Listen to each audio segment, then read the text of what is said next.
tudo bem com vocês?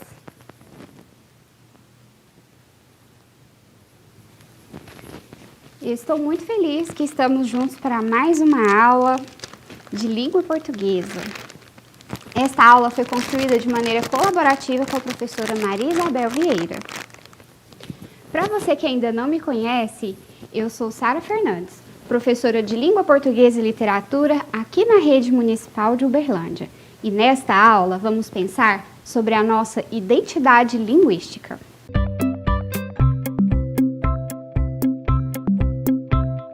Já imaginou se nós não pudéssemos nos comunicar? Isso mesmo, nada de comunicação.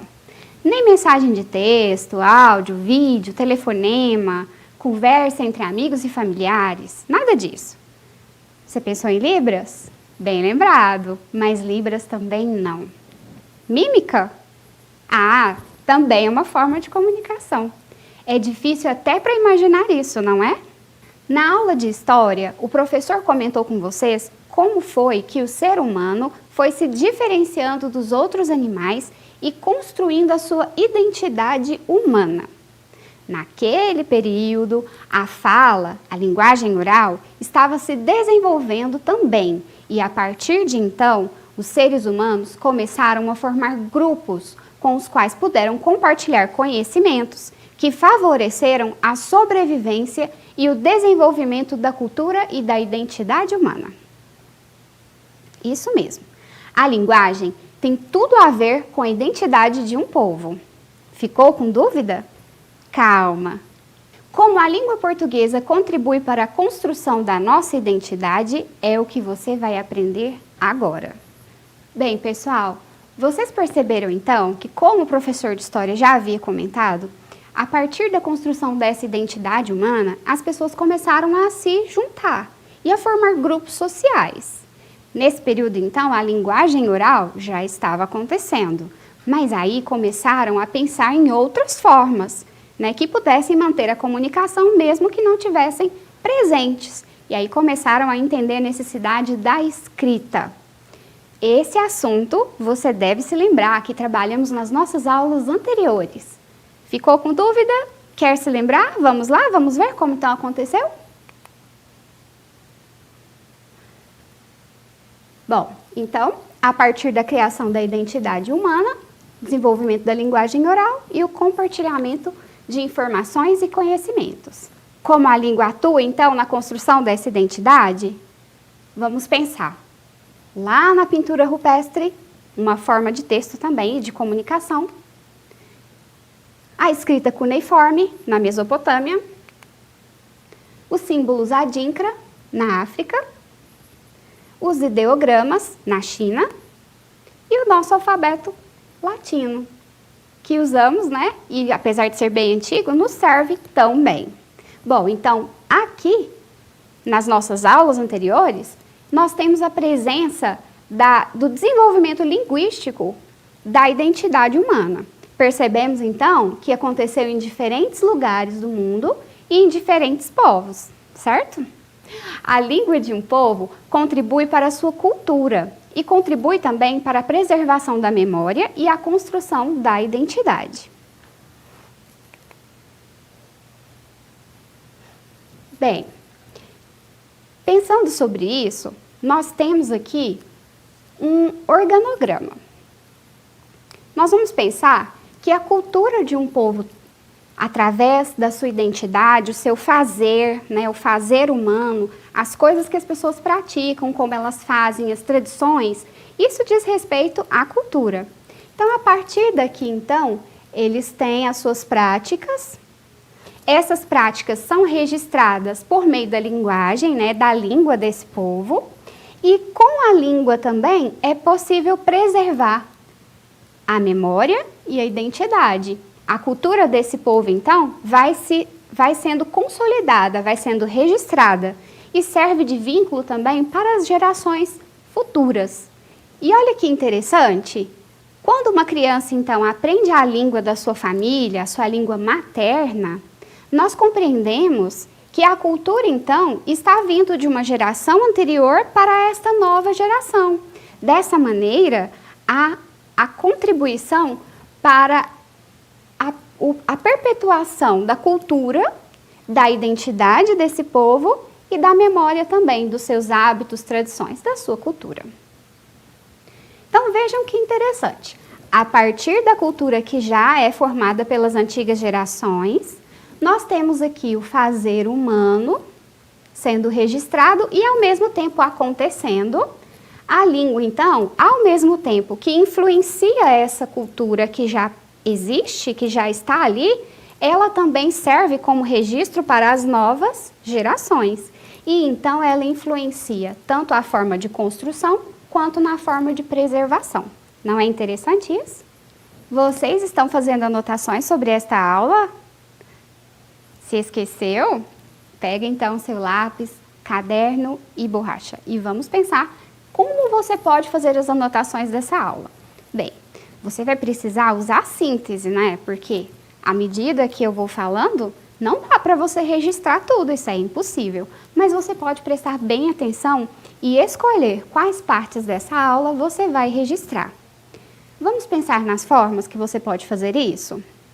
Vou registrar no quadro algumas maneiras que você pode utilizar para facilitar os seus estudos depois. Pessoal, então aqui eu registrei algumas maneiras que você pode utilizar no seu caderno para tomar notas da nossa aula, desta aula e de qualquer outra aula que você desejar, tá bem?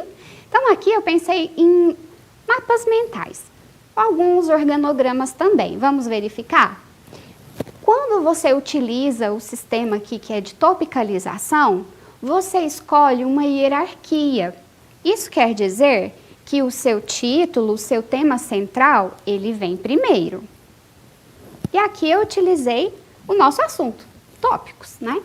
E aí você vai enumerar, você vai marcar os assuntos que vêm subordinados a esse tema central, certo? Então, ó, já registrei de novo. Se eu quiser registrar mais coisas, eu posso dar novo título e continuar o meu registro. Ou então eu posso criar diferentes marcadores para este mesmo assunto, certo? Como é o caso aqui. Beleza? Bem, eu também posso usar setas para relacionar um assunto a outro assunto. Então vejam, por exemplo, aqui. Conteúdo, uma seta com uma ponta que vem e vai, e outro conteúdo. Neste caso, eu estou querendo dizer que este conteúdo e esse estão relacionados de igual maneira, e não na forma de hierarquia, em que um está subordinado a outro, como aqui em cima, certo? E nós temos também uma outra forma de organograma, que também utilizamos as setas. Você pode representar aí no seu caderno, do tamanho que for melhor para você, do tamanho que você preferir, em que um item, um assunto, ele está relacionado a outro. Neste caso, forma um círculo. Isso quer dizer que os assuntos estão relacionados e eles vão ser sempre retomados, certo? Então, esse primeiro item se relaciona a esse outro e retoma o primeiro. Então, vai ser esse ciclo, certo? Bem, você também pode utilizar as palavrinhas importante, essencial, comece por aqui, estude mais esse assunto e assim por diante. Mas observe uma coisa, é muito importante que você utilize uma letra legível. Não é porque as anotações são suas que você vai descuidar desse detalhe, não é? Já pensou se daqui a uma semana ou duas você resolver revisitar esse conteúdo e não entender o que você escreveu? Ah, vai ser muito chato. Então, capriche na sua letra e escolha, fique livre, fique à vontade para escolher a forma de registrar os conteúdos que nós estamos ensinando por aqui, certo? Bom, pessoal, e como nós podemos perceber a identidade de alguém pela língua que ela fala? Será que isso é possível mesmo? Vamos ver um trechinho de um vídeo e depois nós voltamos nesse assunto. Implorar bonitonas. Tudo bem. E depois, bonitão. Porque não é bonitono? Que é isso? Porque eu sempre falo bonitono e todo mundo ri pra mim. Não tá gostoso. Então, tô fazendo mudanças em português. Agora bonitono é uma palavra, viu? Tchau. Perceberam nesse vídeo alguma coisa aí que você pode me falar sobre identidade? Para começar, a pessoa que você viu falando nesse vídeo parece ser da nossa nacionalidade? Parece ser uma pessoa brasileira? E essa pessoa está falando a língua portuguesa. Parece ser de Portugal? O que você acha? Acertou quem disse que ela é uma pessoa que provavelmente fala a língua inglesa. Bom, essa é uma pessoa que está adquirindo a língua portuguesa. Ela está em processo de aprendizagem. E ela fez esse vídeo comentando que na língua inglesa usa-se uma forma para falar que a pessoa é bonita ou bonito. E que aqui em português não existe a palavra bonitono. Olha que interessante. E essa palavra existe na língua portuguesa? Bonitono? Mas agora ela existe? Porque não acabou de ser dita? Será que nós podemos criar novas palavras na língua portuguesa? Ou será que nós só podemos utilizar aquelas que já existem, que são conhecidas e são veiculadas nos dicionários, por exemplo? O que você acha? Na nossa aula você vai descobrir sobre isso. Vamos lá.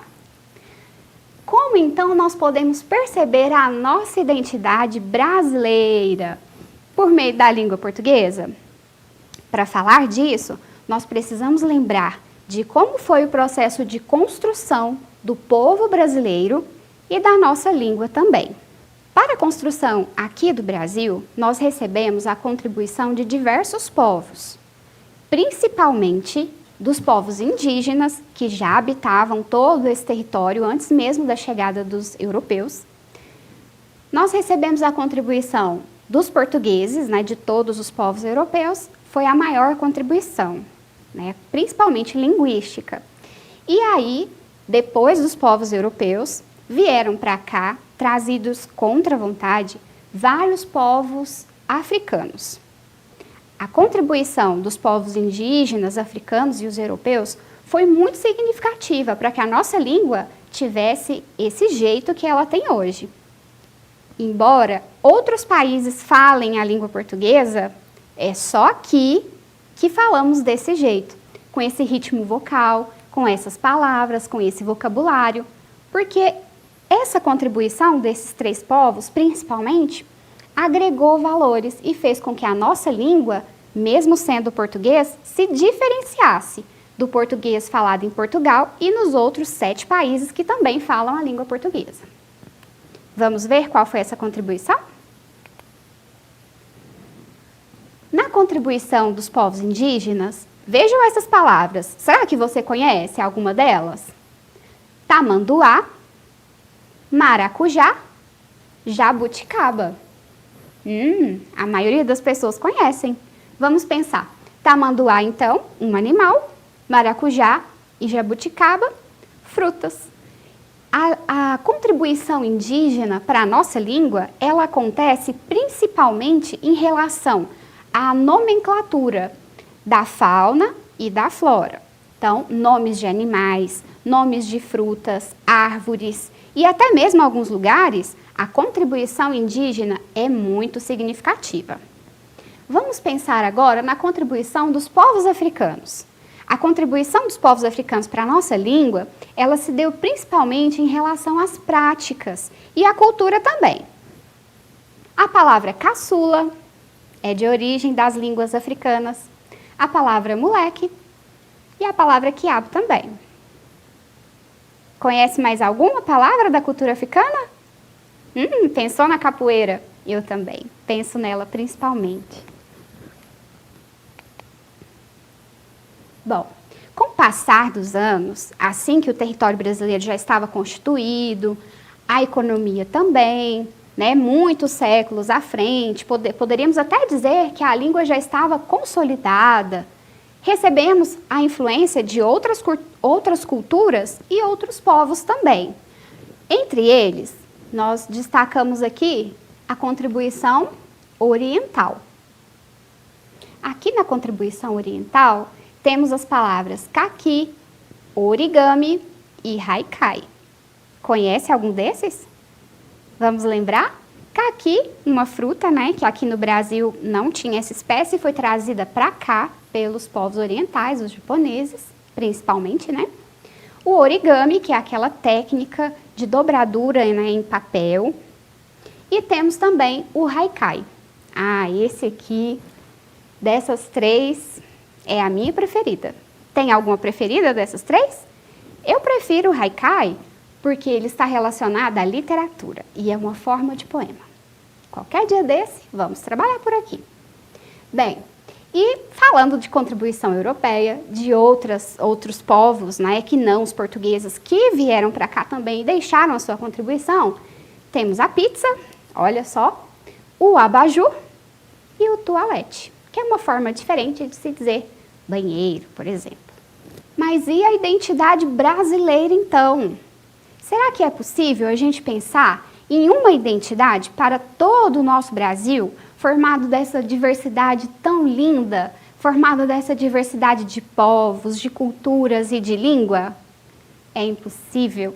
Por isso que aqui no Brasil nós falamos das identidades.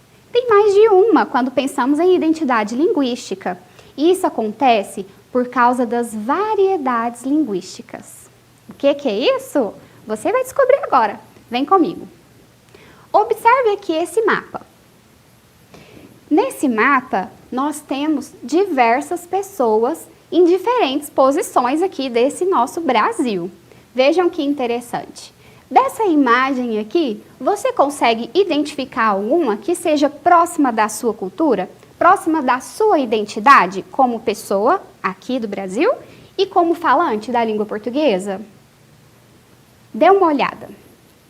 Para falarmos então da diversidade que tem aqui no nosso país, na nossa língua portuguesa, nós precisamos pensar que a língua portuguesa, ela é frequentemente modificada. Ela é viva pela oralidade. Nós podemos transformá-la também. E aí, ao longo do tempo, nós podemos verificar quais palavras são novidades, quais palavras já estão em desuso. Dá para acreditar que uma palavra cai em desuso? Tem isso também, acontece na língua portuguesa. Vamos entender por que isso acontece. Quando falamos, então, na língua portuguesa, pensamos em níveis de formalidade. Temos a linguagem considerada padrão, que é aquela que nós utilizamos nos documentos formais, nós utilizamos nos meios de comunicação quando vai se noticiar alguma coisa, por exemplo, e nos livros, né? Nos seus livros didáticos, por exemplo, tem bastante a presença da linguagem padrão. Já pensou se ao invés de usar essa linguagem, cada um pudesse usar diferentes maneiras ali para conversar? Seria até interessante, é uma coisa que é riqueza cultural, não é verdade? Mas às vezes todas as pessoas brasileiras não entenderiam, não compreenderiam o que estava escrito ali. Então, por isso, se privilegia a norma padrão em artigos científicos, em textos jornalísticos e no seu livro didático também. Temos também a presença da linguagem coloquial. Na linguagem coloquial é aquela que nós temos liberdade para falar de acordo com a nossa necessidade de fala. Está muito presente na questão da oralidade.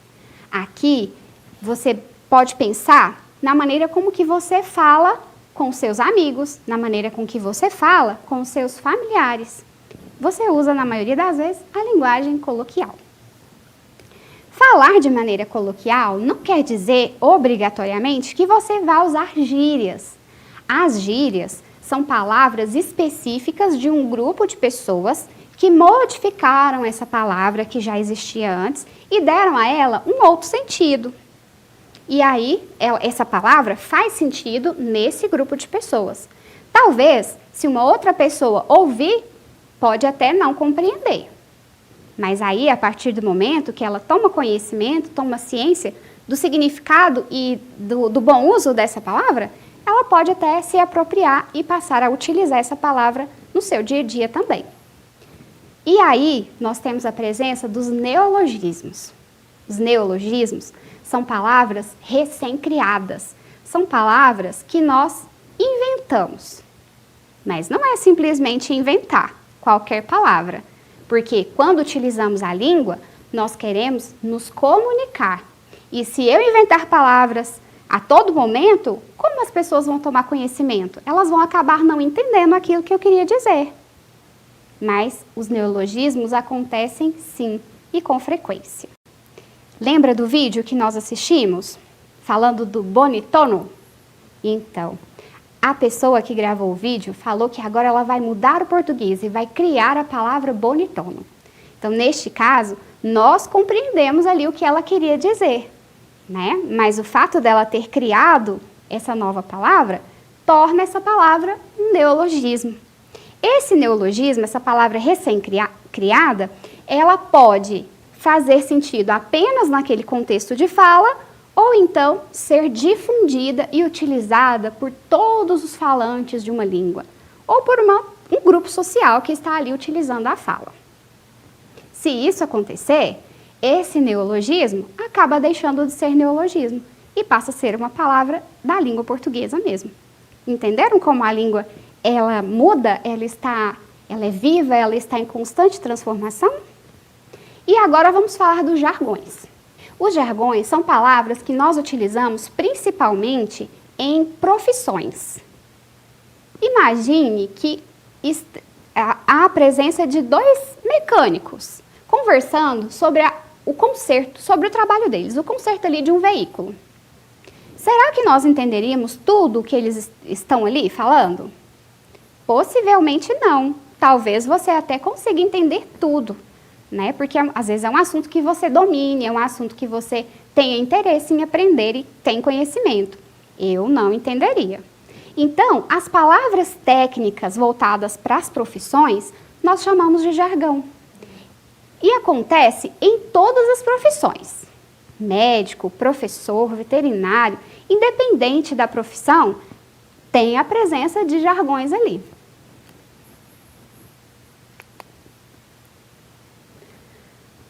Lembra que falamos das variedades linguísticas? E a partir delas, falamos também das diferentes identidades linguísticas que temos aqui no nosso Brasil? Vamos pensar por que elas acontecem. As variedades linguísticas acontecem principalmente por dois fatores. Pode até acontecer mais, mas principalmente por fatores regionais e por fatores sociais. Como exemplo de fatores regionais, nós temos a presença da pessoa que faz parte do meio urbano ou a pessoa que faz parte do meio rural. Lembrou do Chico Bento, o personagem, né? Perfeito! O Chico Bento é um exemplo de pessoa que utiliza a sua língua e tem uma identidade, né, de pessoa do campo, né, que mora em ambiente rural. Percebemos isso por meio do vocabulário que ele utiliza e por meio da pronúncia também. Nos gibis, nós temos a palavra escrita da maneira que o personagem fala. E isso não deve ser considerado um erro, porque aí nós entendemos que a fala daquele personagem faz parte da sua identidade. Já pensou a gente começar a acreditar que uma pessoa é errada ou certa pela maneira que ela fala, simplesmente? O jeito que ela é? Né? Quem ela é? Está errado ou está certo? Isso não acontece. As variedades linguísticas, elas são riquezas culturais e não tem uma certa ou uma errada. O que nós podemos dizer é que há a adequação, certo? Vamos falar disso daqui a pouco. Bem, temos também a presença da variação social.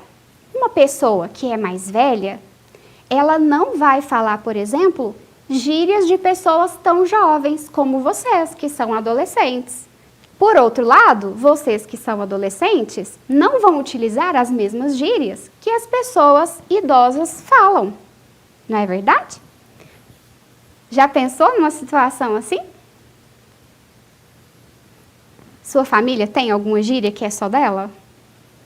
Seus avós, talvez? Bem pensado. Bom, as variações sociais também estão relacionadas ao sexo e à escolarização, certo? Bom, as pessoas se cumprimentam de diferentes maneiras, se elas são do sexo masculino ou do sexo feminino, por exemplo, né?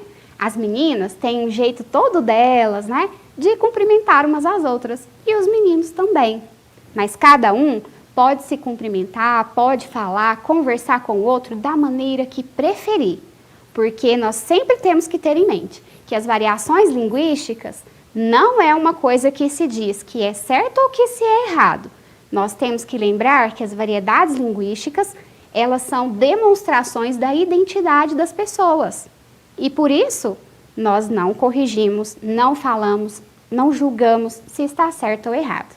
Temos que pensar apenas que no momento da escrita, temos que pensar na adequação, naquilo que é mais adequado.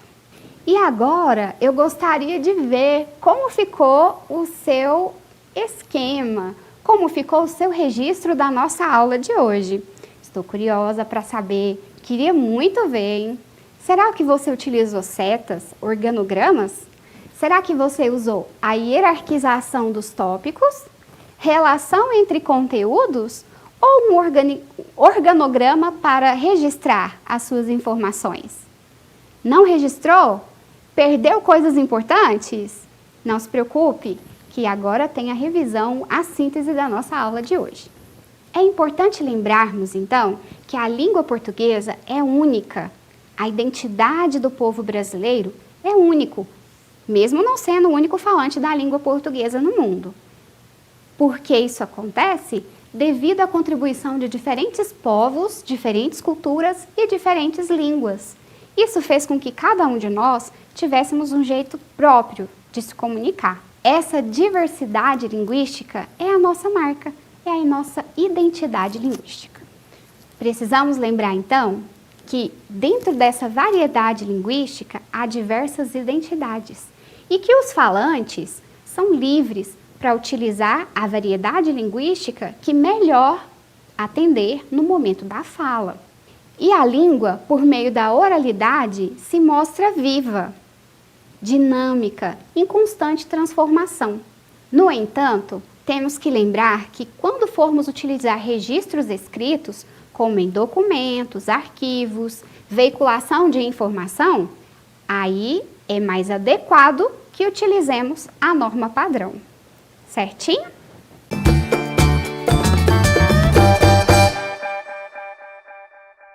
Nessa aula, vimos que as contribuições dos povos indígenas, europeus e africanos foram muito importantes para a construção de nossa identidade linguística, tornando-a única, mesmo entre os países falantes da língua portuguesa. Nós entendemos que as variações linguísticas são riquezas culturais que precisam ser respeitadas, pois retratam a diversidade cultural de nosso país e, por consequência, mostram as diferentes identidades dos falantes, principalmente por meio da oralidade. Na aula de geografia, o professor vai trabalhar com vocês a relação entre o lugar onde as pessoas vivem e as suas identidades. E em nossa próxima aula de língua portuguesa, vamos pensar sobre como a língua contribui para os registros dos processos de amadurecimento e modificações na identidade e na vida do falante. Vamos celebrar a diversidade da linguagem, nada de preconceito linguístico. Continuem realizando as atividades do portal Escola em Casa e também a tarefa que o seu professor elabora para você. Obrigada pela sua companhia e até a próxima, pessoal. Tchau!